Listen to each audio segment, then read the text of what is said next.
Okay, we're going to test the frequency response of this hp1220a, which is a 15 megahertz scope. And what we want to do is to observe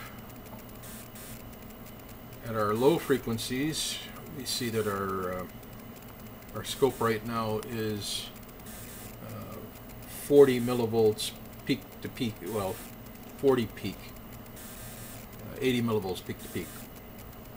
And as we sweep forward in frequency,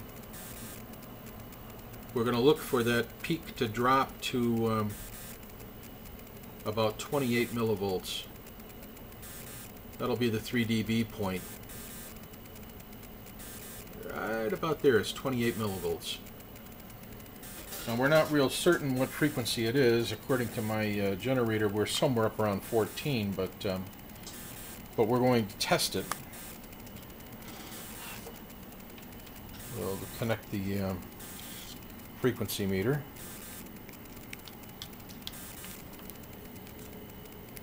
And see where we wound up. Okay. And our frequency meter says we hit 18 megahertz. So we're at our 3 dB point at 18 megahertz. That's on channel A. Let's go ahead and check out channel B.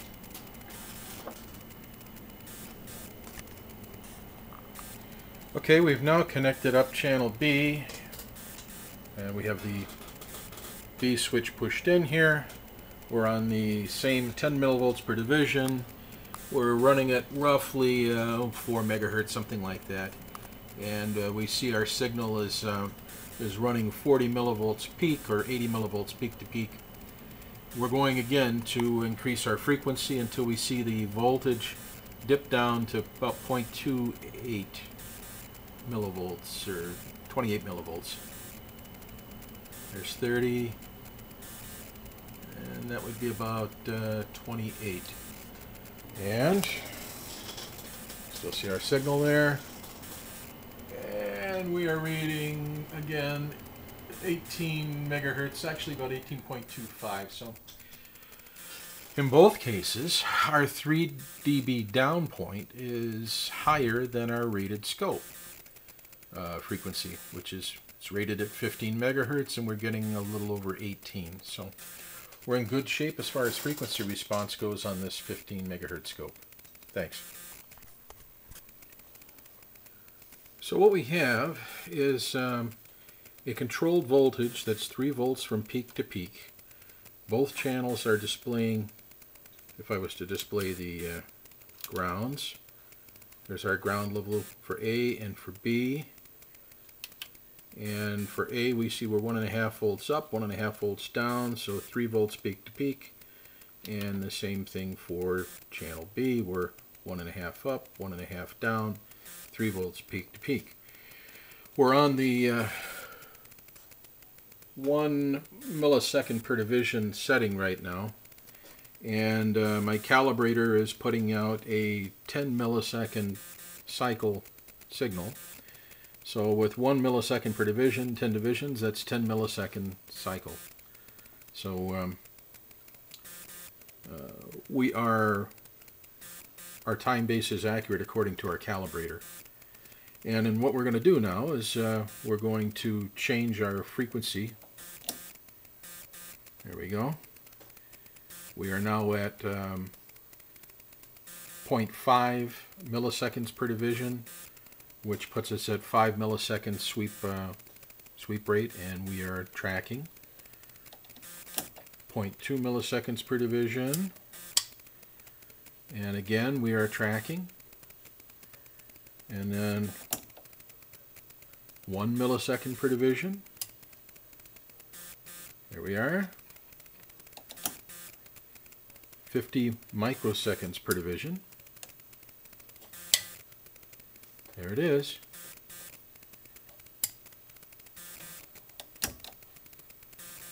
20 microseconds per division.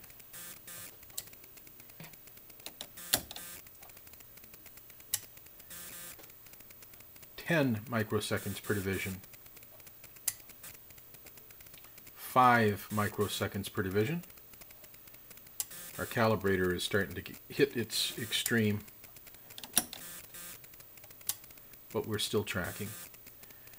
Here we are at 2 microseconds per division, and then we'll go one more step, and I think we're at the limit of my calibrator right now. Yep, we are. But we've tracked right down to 2 microseconds per division. Not a problem. We can go back the other direction. Okay, we started out at 1 milliseconds per division. We're at 2 now.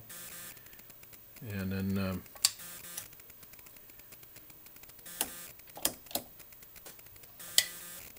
there's 5 milliseconds per division.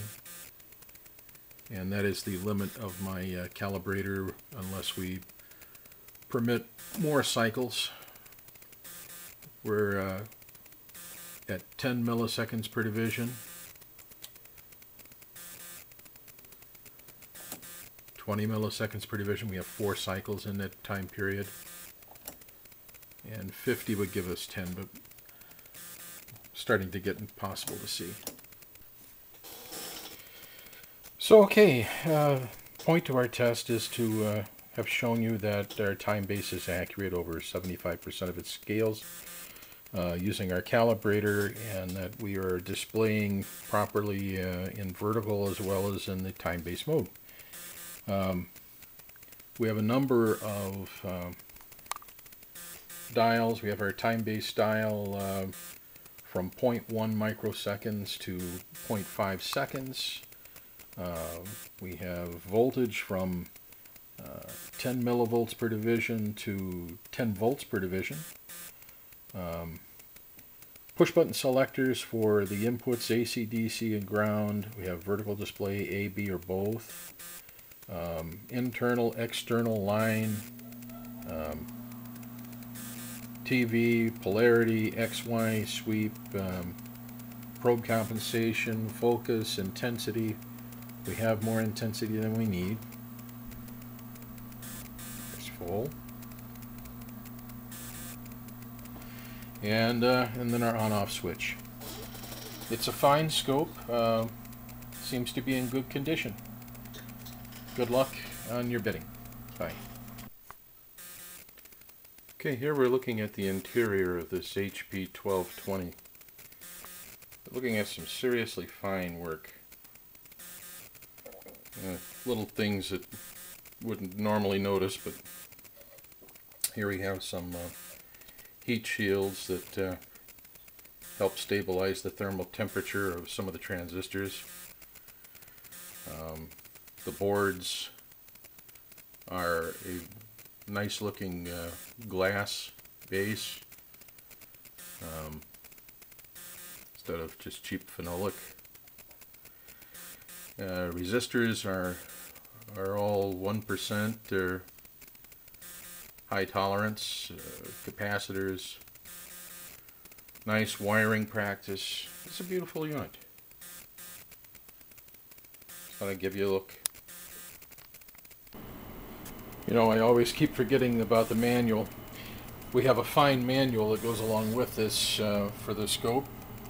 The original Hewlett-Packard manual, and we have it in 8.5 by 11 for all of the text, but when we get to the drawings, I prefer to have 11 by 17 so it's easy to see.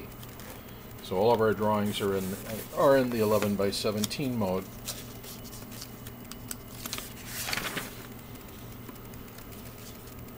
For your ease. This should give you a nice edge in keeping the scope running well and debugging any problems that you might have in the future.